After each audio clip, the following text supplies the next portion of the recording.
More proof that Jeb Bush can't fix his campaign comes from a poll that apparently says that the more people that actually learn about Jeb Bush, the less they actually like him. Oh, this is a disaster. Now, these results come from a new McClatchy-Marist poll that was conducted at the end of October through November 4th, so fairly recent. Now, of the results of some of the other contenders, Ben Carson actually has the most appeal to Republican voters, which is understandable why he's sitting at number 1 right now, despite all the negative media attention. We'll get to that later. According to the poll, 67% express a favorable view of the retired neurosurgeon, and 20% say they have a less favorable view the more they hear about the retired neurosurgeon. Marco Rubio comes in at second at 58% to 27%. Marco Rubio, look at that. Senator Marco Rubio, his star seems to be rising. Okay. Bush, however, not so good. He's not doing good.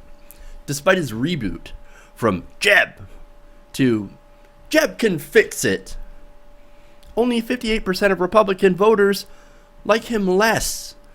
58% of Republican voters like him less after hearing more about Jeb, compared with 32% who like him more. That is a disaster. You look at your campaign, and you got to think, disaster, not good, not good.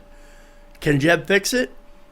Well, when it comes to the 2000 election, maybe he can. But when it comes to his own campaign, not so much.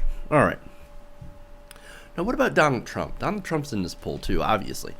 Well, the same poll finds that nearly half of voters say they like Donald Trump less the more they hear about him, and that's 49% to 44%. Now, the McClatchy-Marist poll also found that a majority of Republicans or Republican-leaning independents, 59 to 39%, say it's more important to have a candidate who stands for conservative principles than one who can win. Now, you look at that, and you immediately understand why Donald Trump is getting less and less popular the more people hear about him.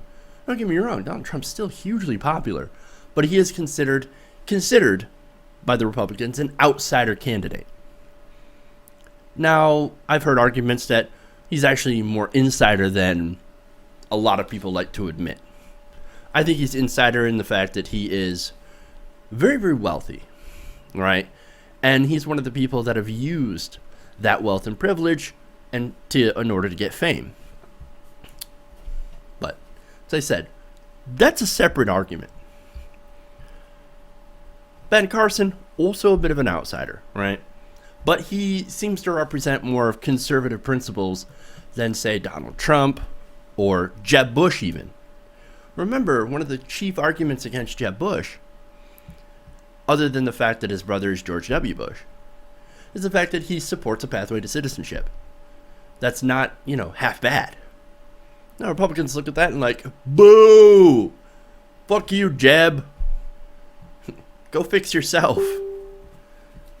They don't like that. And that's, of course, part of the appeal to Donald Trump, is that he's saying, absolutely not. Let's build a fucking huge wall, kick 11 million undocumented immigrants out, and then we'll let some of them in. Some of them can come back in. Because we'll put a big door inside of that giant wall. Yeah, okay. Now, here's another thing about conservative principles, right? Well, that's why conservatives lose in a lot of national elections. On the local level, they've been very, very successful. But on the national level, they get their ass handed to them. Conservative principles aren't exactly popular. Now, and let me talk about what the conservative principles actually are. Right? Conservative principles that they talk about are basically involve cutting Medicare, Medicaid, Social Security, eliminating the minimum wage, or at least not blocking any attempt to raise it, giving tax cuts to corporations, and massive deregulation of industry. Well, on those policies, on those principles, which is where the Republican Party stands, they lose. Those principles are not popular. And that's why you see candidates every election start injecting populist themes. No. Obama tried to cut Social Security and Medicare. We tried to save it. We want to save Medicare and Social Security for current beneficiaries. Fuck everybody who's younger. But we want to save it for the current people. That's what a lot of the Republican candidates are saying. Except for Ben Carson, ironically, who just wants to get rid of it completely. But you can't really win on those campaigns because those programs are incredibly popular with the American people. Now, back to the poll, right? When it comes to 59 to 39% of Republicans saying, I want somebody to run on our principles, conservative principles. That number actually went down since July. Back in July, 62% felt it was more important to have a candidate who maintained their conservative ideals, while 35% saw electability as more important. So they're not even thinking about electability here. Most Republicans are like, no, conservative principles only. Interesting. Now, on the Democratic side, this is also interesting. Hillary Clinton. They looked at the Democratic side, and they did some matchups. Hillary Clinton ends up beating all the candidates in a hypothetical general election matchup, although she was about 2% ahead of Carson, 50 to 48. So, sort of within the margin of error. It was a small poll, right?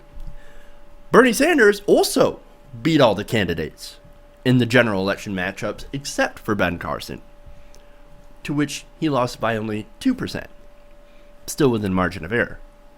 Fascinating.